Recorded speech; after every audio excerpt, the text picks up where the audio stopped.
안녕하세요. 강남 권산부인과 권영일 박사입니다. 지난 시간에는 제가 대학병원에서 수술만 하다가 왜 하이프를 도입하게 되었는지를 말씀드렸습니다. 이 동영상을 보고 하이프에 대해서 질문을 많이 하시더군요. 그래서 오늘은 자궁근종 치료에 있어서 하이프에 대해 장점과 부작용 등 꼭 알아야 할 7가지 사항에 대해서 말씀드리고자 합니다. 첫 번째, 하이프는 인체의 무해한 초음파열을 이용한 치료 기술입니다. 원래 하이프는 수술 없이 암을 치료하기 위해 만들어졌습니다. 최근에는 국내 대학병원에서 전립선암, 간암 등에도 사용하고 있고 세계적으로는 거의 모든 암에 많이 사용하고 있습니다. 암 치료에도 많이 쓰이고 있으니 상당히 좋은 치료 기술이겠죠. 꼭 알아야 할 사실 두 번째는 하이프는 반복 시술해도 몸에 무리가 거의 없다는 겁니다. 자궁근종은 재발이 아주 많은 질환입니다. 자궁근종 재발률은 약 30%까지로 보는데 재발률이 높기 때문에 수술로 계속 치료하기에는 환자의 신체에 부담이 크고 또 수술을 반복하면 수술 자체도 커지게 됩니다.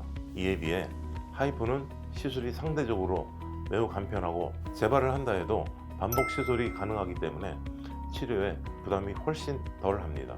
자궁근종을 수술하신 분이 재발하게 되면 추가적인 수술이 부담스러우니까 하이프 치료를 받으러 저희 병원에 오시는 경우도 많이 있습니다. 꼭 알아야 될 사실 세 번째는 하이프는 시술이 간편하고 시술 시간이 많이 걸리지 않습니다. 방문 시 간단한 검사를 하고 당일 시술이 가능하고 하루 정도 입원을 합니다. 절개와 출혈, 봉합이 없고 마취도 수면 마취 또는 아예 마취를 하지 않기 때문에 시술이라고 표현합니다.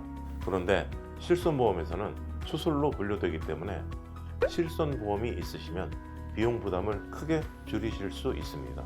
시술처럼 간단하지만 의학적으로는 수술로 분류되는 거죠. 꼭 알아야 할 사실 네 번째는 자궁근종 하이프의 치료 효과는 해외 논문에서 약 80에서 90% 정도로 발표되고 있습니다. 즉 10명에 한두 명은 효과가 없을 수 있다는 거죠. 그런데 여기서 중요한 것이 의사의 능력에 따라 치료율이 더 올라갈 수도 있고 더 낮아질 수도 있다는 겁니다. 자궁근종 하이프를 시술할 때 없애려고 하는 자궁근종을 꼭 찍어서 하이프만 쓰면 되는 것이 아니라 의사가 어디를 어떻게 어떤 각도로 또 어떤 강도로 쏠지를 결정하고 다른 장기와의 관계, 자궁근종의 모양과 위치, 근종의 크기 등도 고려하여 환자의 임신 계획, 폐경과 얼마나 가까운지 등을 고려하여 치료 설계를 잘 하는 것이 치료 효과는 높이고 부작용을 낮추는 핵심이 되는 것입니다. 꼭 알아야 할 사실 다섯 번째, 자궁근종 하이프 기계. 이 기계가 한 종류만 있는 것이 아니라 여러 종류가 있습니다. 제가 아는 것만 우리나라에 6개의 기종이 들어와 있고 그 기종별로 특징과 장단점이 다 다릅니다. 그래서 앞에 말씀드린 실력 있는 의사를 잘 고르는 것도 중요하지만 그 병원에 어떤 종류의 하이프를 가지고 있는지를 관심을 가지고 들여다보시는 것도 중요합니다. 왜냐하면 기종의 특성이 다 다르다 보니 자신에게 맞는 하이프가 따로 있을 수 있기 때문에 하이프 기종을 잘 선택하는 것도 치료의 효과를 높이고 부작용을 줄이는 데 중요합니다. 이 부분에 대해서는 하이프 효과는 높이고 부작용은 줄이는 법이라는 다른 영상에서 좀 더 자세히 설명하였으니 이 영상을 꼭 참조해 주시기 바랍니다. 다음 6번째와 7번째에서는 하이프의 부작용에 대해 말씀드리겠습니다. 하이프에 대해 꼭 아셔야 할 6번째는 하이프는 열을 이용해서 치료하는 것이므로 통증이 있을 수 있습니다. 하지만 그 통증의 정도가 수술의 통증에 비해서는 당연히 훨씬 약합니다. 수술은 아무래도 절개와 봉합을 하기 때문에 통증의 정도도 심하고 훨씬 오래 갈 수밖에 없습니다.